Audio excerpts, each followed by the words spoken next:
never slow up, no I don't take shit. I got no love for the fakeness. If you wanna play tough and wanna hate this, I'll always show up. I don't ever slow up, no I don't take shit. I got no love for the fakeness. If you wanna play tough. Assalamualaikum warahmatullahi wabarakatuh. Saudara-saudaraku sebangsa setanah air yang kami cintai, yang kami banggakan dimanapun Anda berada. Siapa sangka kitab yang menjadi andalan para santri, kitab fikih kontemporer ya, Bughyatul Mustarsyidin. Nah, ini di terakhir dalam isi kitab tersebut ada doktrin yang luar biasa. Yang di situ ada pengakuan seorang yang artinya Ahmad bin Abdillah Balhaj, kan gitu dah. Di situ ada bahasa yang wah, salam ajib alal istiqomati wa turukil kitabi was sunnati kabani alawi al-hasa al-husainiyin al-hadromiyin. Ngeri kan? Jadi diborong semua, diborong klan Pak Alwi semua ini. Tidak ada satupun dari golongan ulama ya yang lebih banyak istiqomahnya dalam berbagai ibadah dibandingkan golongan Pak Alwi dan kitab-kitabnya yang terkemuka selain Pak Alwi. Memang kalau kita cermati ya tidak asing, seumpama kitab Bughyatul Mustarsyidin yang dikarang Pak Alwi ini ya, itu ada doktrin yang mengunggulkan golongan mereka saja. Sebagaimana ceramah-ceramah para Kabib Dobolowi ini, itu selalu mengunggulkan golongan mereka saja. Dan mereka tidak segan-segannya merendahkan golongan yang lain. Ini fakta, termasuk kitabnya ini diborong habis oleh klan Pak Alwi semua. Tidak ada satupun dari golongan ulama yang lebih banyak istiqomahnya dalam berbagai ibadah dibandingkan golongan Pak Alwi dan kitab-kitabnya yang terkemuka selain Pak Alwi. Pokoknya maha segala-galanya lah. Juga Pak Alwi golongan orang yang paling banyak melakukan sunnah Nabi Shallallahu Alaihi Wasallam dibandingkan golongan ulama manapun dan siapapun. Ini dari khotimatul kitab di kitab Bughyatul Mustarsyidin. Ini yang mengatakan dari kitabnya klan Pak Alwi sendiri yang dahulu ya. Banyak yang ngefan dengan kitab ini karena bacaan dalam bab fikihnya gamblang, mudah difahami.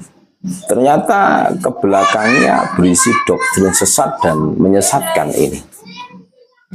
Ulama mazhab yang 4 pun juga kalah kalau merujuk pada keterangan di atas ya.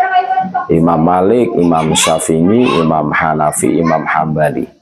Termasuk para ulama fuqaha ahli fikih lainnya pun juga kalah seperti Imam An-Nawawi, Imam Ar-Rifai, Imam Ibnu Hajar Al-Haytami, Imam Qadhi Iyad, dan para ulama fuqaha lainnya. Tidak ada apa-apanya.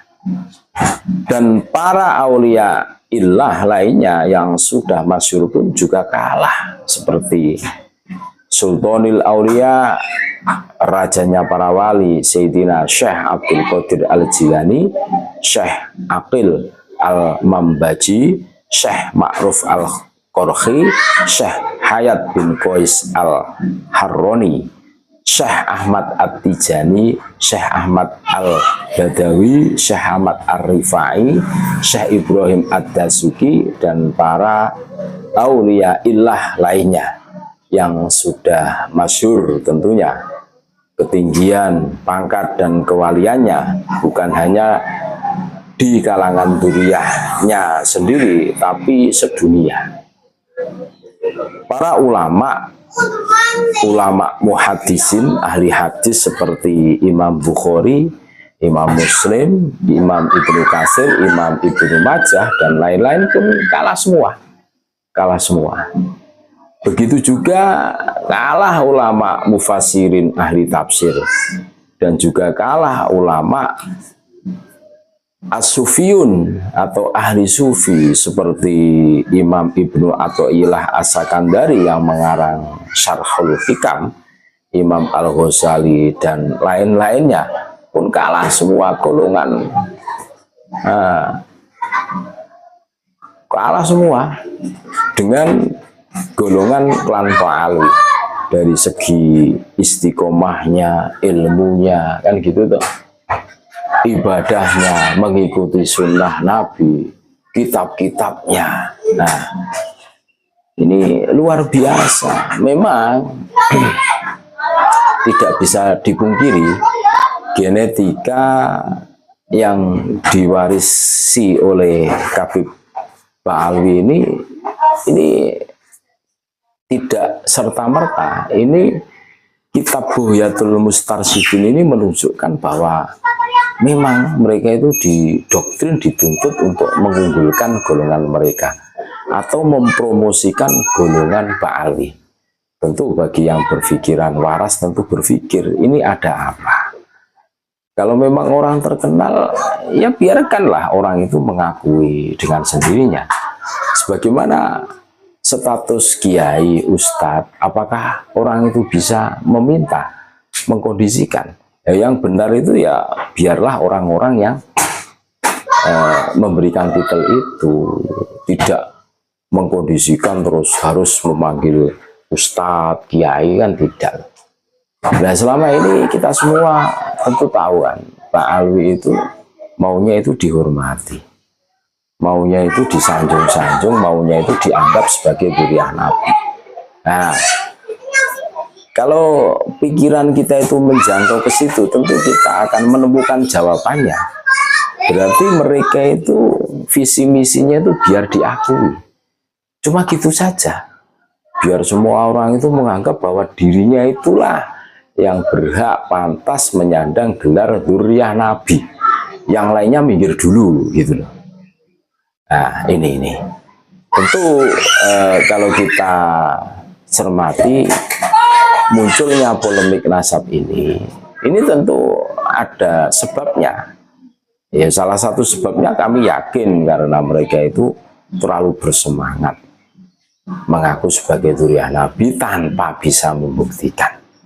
Ini bagaimana di kitab Bughyatul Mustarsyidin ini ngeri kalau kita telusuri, ini ngeri nih.